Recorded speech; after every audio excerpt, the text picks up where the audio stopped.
Hello everyone. तो इस video में हम कोविड-19 कवर करेंगे और कोविड-19 के कुछ सब जो टॉपिक्स हैं उसको हम देख लेते हैं। तो फर्स्ट हमारा है कोरोना वायरस कोविड-19, सार्स कोरोना वायरस का जीनोम अनुक्रमण, कोविड-19 के उपचार में इस्तेमाल होने वाले तरीके, कोविड-19 और प्रचलित शब्दावलियाँ, स्वास्थ्य सेवाओं में भारत की स्थिति, कोविड-19 के संदर्भ में प्रधानमंत्री द्वारा नई कार्य संस्कृति के लिए किए गए सुझाव, बीसीजी वैक्सीन और कोविड-19 टिप्पणियाँ। ठीक है, ये सारी चीज़ें हमें कवर करनी है। तो देखिए फर्स्ट जो हमारा टॉपिक है वो है कोरोना वायरस।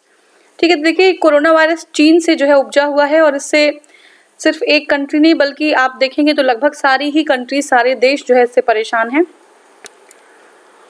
अब देखते हैं कोरोना जो नाम है वो कोरोना ही क्यों पड़ा।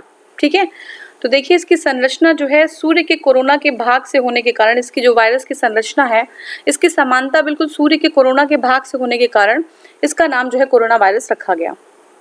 तो WHO ने किसी विशेष भौगोलिक क्षेत्र या जानवरों की प्रजातियां या लोगों के समूह पर कलंक लगाने से बचने के लिए इस वायरस का नाम कोविड-19 रखा है। मतलब किसी को जो है टारगेट करके उसका जो है पर्टिकुलर जगह का नाम लेने से बचने के लिए इन्होंने कोविड-19 रखा है इसका नाम। ठीक है, कोम का मतलब जो यहाँ पे है वो कोरोना है, VI का मतलब है यहाँ पे वायरस और D का अर्थ है डिजीज। ठीक है, कोविड, को का मतलब है कोरोना, VI का मतलब है वायरस और D का जो है अर्थ यहाँ पे है वो है डिजीज।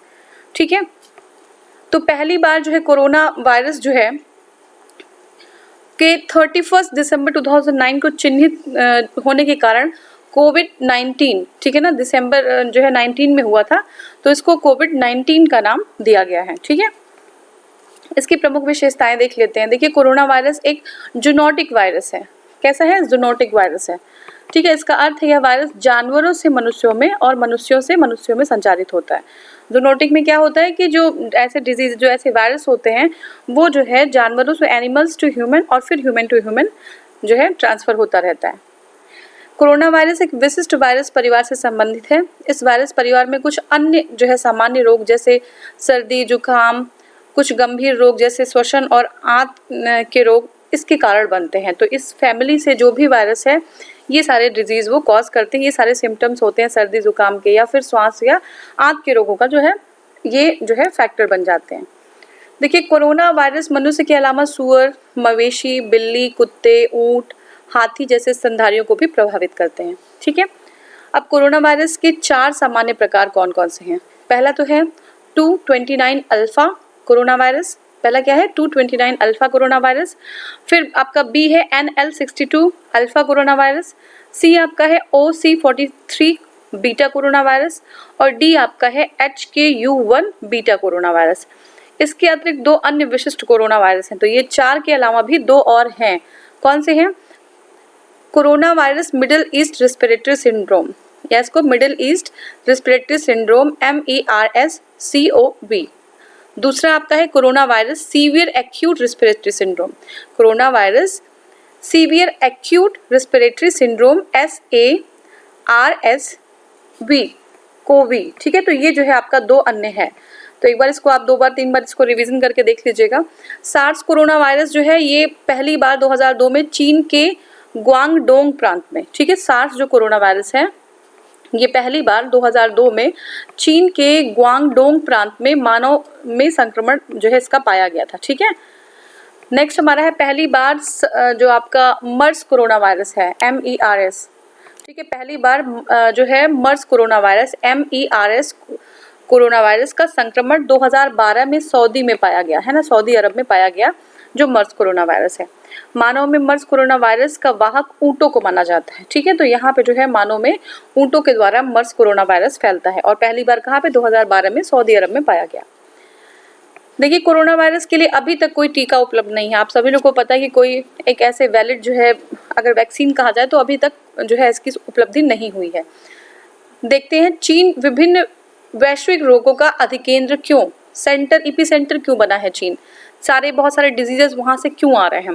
देखिए ऐसे स्थान जहाँ मनुष्यों और जानवरों में अनियमित रक्त और अन्य शारीरिक संपर्क जैसा संबंध स्थापित होता है वहाँ पर जूनोटिक वायरस का अधिक प्रसार होता है। ठीक है, जहाँ भी इस तरीके का होता है जो है संपर्क होता है ह्यूमन बींग्स और एनिमल्स में, चाहे वो रक्त का हो या फिर और भी कोई शारीरिक संबंध जिस तरीके का हो, या उनके कभी कभी होता है डॉग्स घर में होते हैं तो उनका स्लाइवा वगैरह बहुत ज़्यादा लोग जो है अपने साथ रखते हैं, तो इस तरीके से जूनोटिक वायरस जो है क्या होता है उसका प्रसार होने लगता है।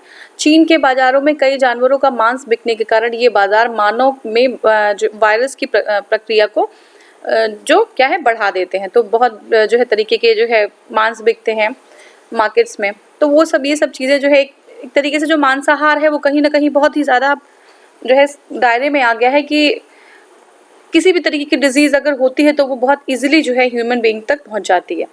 जब एक बड़ा मानव समुदाय इस वायरस की संचरण श्रृंखला में शामिल हो जाता है तो म्यूटेशन की स्थिति उत्पन्न हो जाती है जो मानव समुदाय के लिए घातक सिद्ध होती है, ठीक है ना। तो जब एक ह्यूमन चेन पूरा इन्वॉल्व हो जाता है, मानव जो है इसमें पूरी श्रृंखला इन्वॉल्व हो जाती है, तो म्यूटेशन की स्थिति जो है उत्पन्न होने की आशंका होती है। कोरोना वायरस महामारी घोषित, corona virus declared as pandemic, ठीक है। 13 मार्च 2020 को विश्व स्वास्थ्य संगठन ने कोरोना वायरस को पेंडेमिक यानी कि महामारी घोषित कर दिया है। इसको जो है कब घोषित किया गया ये याद रखिएगा, 13 मार्च 2020 को। 13 मार्च 2020 को जो है WHO ने इसको पेंडेमिक घोषित कर दिया है, महामारी घोषित कर दिया है। और इससे पूर्व WHO ने कोरोना वायरस को महामारी नहीं कहा था। 13 मार्च 2020 को ही इसको महामारी घोषित किया गया है। WHO द्वारा कोरोना वायरस को वैश्विक महामारी घोषित करने में देरी करने के कारण अमेरिका ने WHO की वित्तीय मदद को कम कर दिया, ठीक है ना, और इवन वहाँ से निकलने की भी बात हो रही है। तो ये जो है WHO ने क्या किया है कि बहुत डिले किया है इसको पेंडेमिक घोषित करने में, इसलिए जो है जो अमेरिका है वो नाराज़ होके इनकी जो फाइनेंशियल जो असिस्टेंस था जो WHO को दे रहा था अमेरिका, वो जो है बंद कर दिया है। अब क्या होती है महामारी, तो ये देख लेते हैं ये महामारी की परिभाषा क्या होती है। देखिए ये परिभाषा सिर्फ उन्हीं संक्रमणकारी बीमारियों के लिए इस्तेमाल करते हैं जो बेहद तेजी से कई देशों में एक साथ लोगों को जो है उसके बीच में फैलती हैं। तो एक साथ कई देशों में बहुत तेजी से लोगों के बीच में फैलती हैं तो उनको हम महामारी कहते हैं। इसके पहले 2009 में अगर हम देखें तो स्वाइन फ्लू को महामारी घोषित किया गया था, ठीक है, स्वाइन फ्लू को भी महामारी घोषित किया गया था और स्वाइन फ्लू की वजह से कई लाख लोग मारे गए थे। तो महामारी होने की अधिक संभावना तभी होती है जब वायरस बिल्कुल नया होता है, ठीक है ना। नया होगा तो उसके बारे में हमें ज़्यादा नॉलेज नहीं होगी तो उसको क्या है कि उसको कंट्रोल करने का कोई आइडिया भी नहीं होता है और ऐसी स्थिति में बहुत सारे लोग इससे प्रभावित हो जाते हैं तो उसको महामारी घोषित किया जाता है। देखिए विश्व स्वास्थ्य संगठन ने कोरोना वायरस को सार्वजनिक स्वास्थ्य आपातकाल घोषित किया। ये कब किया? 30 जनवरी 2020 को, ठीक है, 30 जनवरी 2020 को। और ये जो है आपका जो पेंडेमिक घोषित किया था तो आप एक बार देख लीजिए यहाँ पे पेंडेमिक 13 मार्च 2020 को, सब इम्पोर्टेंट है। 13 मार्च 2020 को पेंडेमिक और आपका 30 जनवरी 2020 को विश्व स्वास्थ्य संगठन ने कोरोना वायरस को सार्वजनिक स्वास्थ्य आपातकाल public health emergency in international concern, ठीक है, घोषित कर दिया। अब देखिए स्वास्थ्य आपातकाल से तात्पर्य एक दुर्लभ अर्थ में विश्व स्वास्थ्य संगठन द्वारा किसी महामारी को रोकने के लिए राजनीतिक और सामाजिक समझ जुटाने से है। जो अब अगर ये कोई पब्लिक हेल्थ इमरजेंसी अगर घोषित कर दिया है तो इसका तात्पर्य ये होता है कि WHO का ये कहना है कि उसको राजनीतिक और सामाजिक तरीके से जो है मिलके उसको इरेडिकेट करना, उसको खत्म करने के लिए एक साथ एकजुटता दिखानी होगी, ठीक है। अब देखिए सार्स कोरोना वायरस 2 ये कोविड-19 का जीनोम अनुक्रम।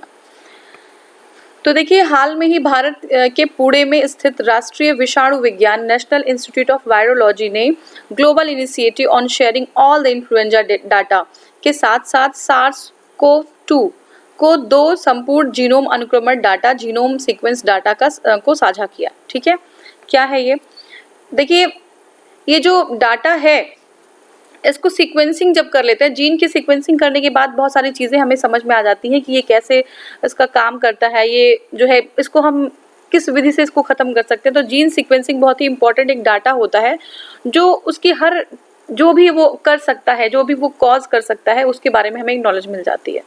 तो देखिए ये 2 जीनोम अनुक्रमण केरल के, ये जो 2 जीनोम अनुक्रमण है वो केरल के जीन बैंक में केरल के 2 कोरोना संक्रमित मरीजों के मुंह, नाक और गले के सैंपल को एकत्रित करके किया गया है, ठीक है। कहाँ से? 2 कोरोना संक्रमित जो हैं यहाँ पे केरल के उनके मुंह, नाक और गले के सैंपल से जो है ये किया गया है। जीनोम अनुक्रमण का अध्ययन क्यों, क्या रीज़न है? तो देखिए सार्स कोव जीनोम अनुक्रमण का अध्ययन इसलिए महत्वपूर्ण है क्योंकि इससे वायरस के क्रमिक विकास का उद्भव, इवोल्यूशन कैसे हुआ है। इवोल्यूशन मतलब समझ रहे हैं, जैसे हम लोग ह्यूमन बीइंग आज होमो सैपियंस हैं, तो उसका बहुत ही बड़ा इवोल्यूशनरी प्रोसेस है ना। और जो है ऑस्ट्रेलियोपिथिकस, फिर होमो इरेक्टस, मतलब इस तरीके से हम होते होते पहले हम क्वाड्रीपेडल थे, 4 पैर पे चल रहे हैं, अब हम जो है बाईपेडल हो गए, 2 पैर पे चलने लगे। तो ये जो है इवोल्यूशन का प्रोसेस है। और इसके संचरण जो गति है, ट्रांसमिशन जो है उसका डायनामिक है, इसके बारे में पूरी जो है सूचना प्राप्त हो जाती है। ये कोरोना वायरस के दवाओं के विकास में सहायता कर देगा। तो जीनोम है उसको हमें फिर वायरस के बारे में सब कुछ पता चल जाएगा कि वायरस की सीक्वेंसिंग कैसी है, उसका इवोल्यूशन कैसा है, उसका ट्रांसमिशन कैसा है, और हम जो है उसके लिए मेडिसिन को प्रिपेयर कर पाएंगे। जीनोम अनुक्रमण से इस बात की भी जानकारी प्राप्त होती है कि यह वायरस कहाँ से आया है और कैसे इसकी पूरी दुनिया में प्रसार हुआ। ठीक है, ये कहाँ से जो है उत्पन्न हुआ है और इसका जो है इतना फ्लो, इतना जो है ट्रांसमिशन कैसे हुआ। एग्जाम्पल अगर हम देखें तो भारतीय जो संक्रमित मरीज के वायरस जो है जीनोम अनुक्रम को अलग करके यह पता लगाना संभव है कि यह वायरस चीन से आया है अन्य किसी देश से। तो अगर हम जो है जीन सीक्वेंसिंग कर लेते हैं तो ये हमें पता चल जाता है कि ओरिजिन कंट्री कौन सी है इसकी। ठीक है, देखिए global initiative on sharing all influenza data, ठीक है, गीसैड इसको बोलते हैं। क्या है? Global initiative on sharing all influenza data, GISAID. क्या है ये गीसैड? तो गीसैड और हमारे पुणे की वायरोलॉजी जो है उन्होंने मिलके जो है ये अब देखिए यहाँ पे है national institute of virology and global initiative on sharing all influenza data, GISAID. तो इन दोनों ने मिलके जो है सीक्वेंसिंग की बात की है। तो पहले देख लेते हैं हम गीसैड है क्या। देखिए जो गीसैड है वो जर्मन सरकार और गैर लाभकारी संगठन फ्रेंड्स ऑफ GISID के बीच एक सार्वजनिक निजी साझेदारी, पब्लिक प्राइवेट पार्टनरशिप है जो इन्फ्लुएंजा, ठीक है, कहाँ कहाँ पे है? जीसैड, जर्मन सरकार और एक गैर लाभकारी संगठन है फ्रेंड्स ऑफ, अब क्या है?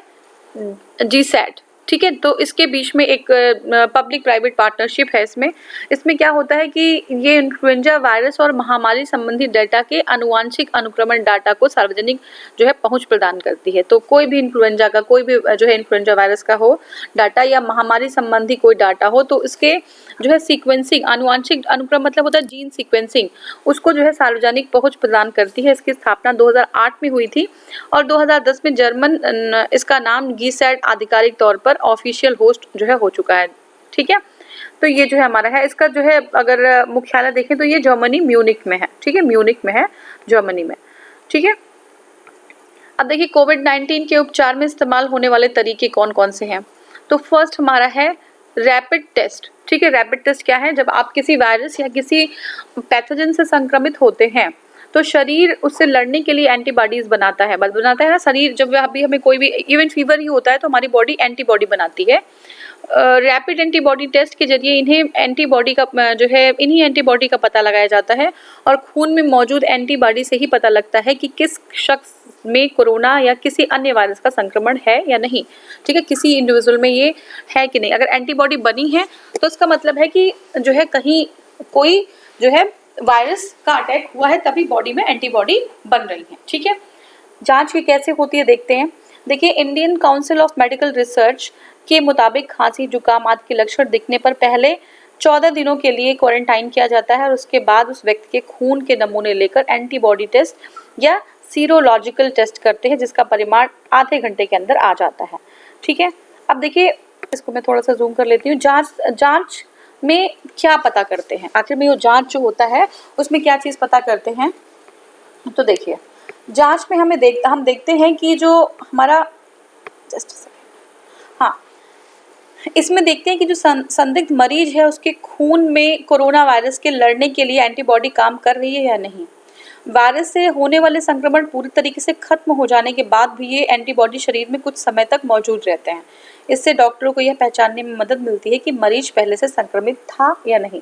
अगर वायरस खत्म भी हो गया है, अगर उसका इफेक्ट खत्म भी हो गया है, तो जो एंटीबॉडीज होते हैं वो कुछ टाइम तक बॉडी में रहते हैं हमारे। तो इससे जो है अगर हम टेस्ट कराते हैं तो ये जो है डॉक्टर्स को ये पता चल जाता है कि मतलब ये इंडिविजुअल कोरोना वायरस से संक्रमित था।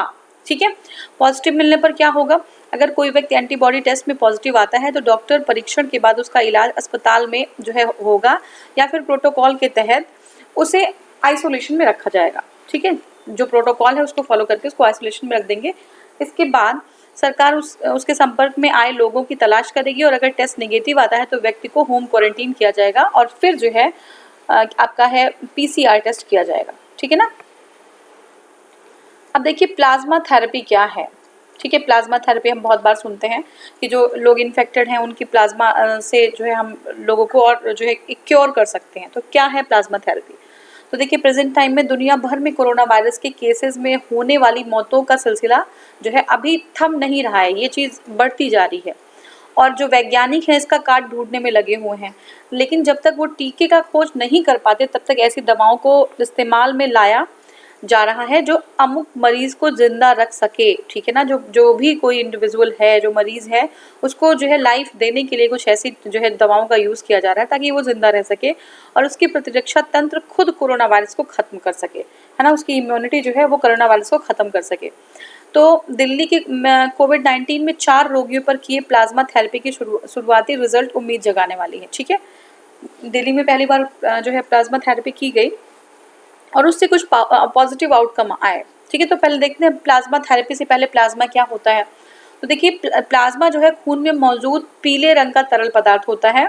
ठीक है, ये red blood cell, white blood cell और प्लेटलेट्स आदि को अलग करने के बाद प्लाज्मा बचता है। ठीक है, अब जब ब्लड ऐसे ब्लड सिर्फ ब्लड नहीं होता है, ब्लड में बहुत सारी चीज़ें होती हैं।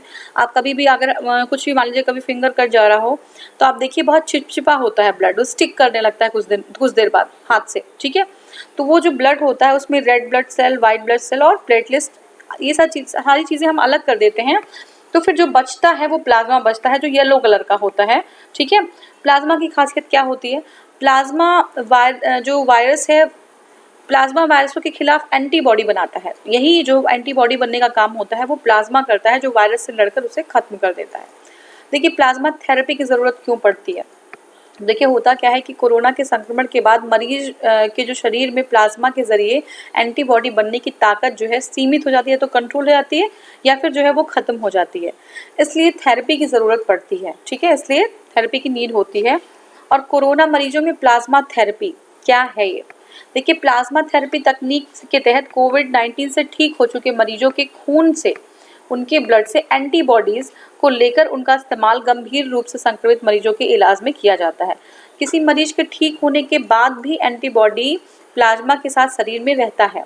फिर बीमार जो व्यक्ति होता है उसके शरीर में यह प्लाज्मा जो है फिर से नए एंटीबॉडी पैदा करने में लग जाता है। तो ये जो आपका जो कोई इंडिविजुअल जो बीमार है उसके बॉडी में जो एंटीबॉडी हमने डाली किसी दूसरे इंडिविजुअल से जो रिकवर हो चुका है, जिसको कोरोना वायरस हुआ था, तो वो एंटीबॉडी अगर हम मरीज के बॉडी में डालते हैं जिसका जो एंटीबॉडी है वो बनना बंद हो गया है, तो वो एंटीबॉडी फिर से बनाना शुरू कर देता है, जिससे ये माना जा रहा है कि कोरोना जो है क्या होता है वो डिफीट हो जाता है, कोरोना हार जाता है।